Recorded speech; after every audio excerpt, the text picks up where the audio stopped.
বেশ কয়েকদিন ধরে সামাজিক যোগাযোগ মাধ্যমে দেখা যাচ্ছে পদ্মার পানি বেড়েছে, বন্ধ করে দেওয়া হয়েছে টি-বাঁধ।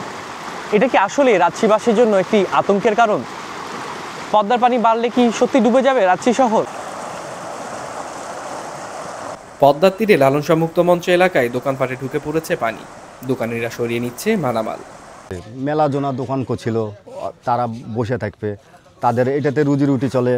আর এইটাতে দেখা যাচ্ছে কতজনা কিস্তি নিয়েছে 50,000 60,000 টাকা করে। তো একটা চিন্তার বিষয় হলো যে যেগুলো পোকামাকড়, যেগুলো সাপ এগুলো উঠে যে আমাদের শহরে ঢুকে গেছে, এটাই হলো আমাদের চিন্তার বিষয়। তাছাড়া আমাদের কোনো টেনশন নাই, পানি বেড়েছে, পানি কমে যাবে। সতর্কতার অংশ হিসাবে টি-বাঁধ এলাকায় দর্শনার্থী প্রবেশ নিষিদ্ধ করা হয়েছে, তাই বন্ধ রয়েছে সেখানকার দোকানপাট। তারপরেও কেউ কেউ আসছেন, যুক্তি দেখাচ্ছেন নিজের মতো করে। নদীর একুল ভাঙে একুল করে, তো সেই জিনিসটাই এবার আপনার 15-20 বছর পর হচ্ছে আপনার। তো মোটামুটি এখানে ভালো মানুষজন এসে দেখছে, এই করছে, তো মোটামুটি খুব ভালো লাগছে এখানে দেখতে। আমাদের শাহ মখদুম বাবা আছে, ইনার দোয়াতে আপনি আল্লাহর রহমতে কোনো কিছু হবে না, আপনি উনি আমাদের হেফাজত করবে। পানি উন্নয়ন বোর্ড বলছে 2024 সালে পানির সর্বোচ্চ স্তর ছিল 12.38 মিটার। এবছর এখন তা দাঁড়িয়েছে 17.43 মিটার। আরো 2-3 দিন পানি বাড়তে পারে।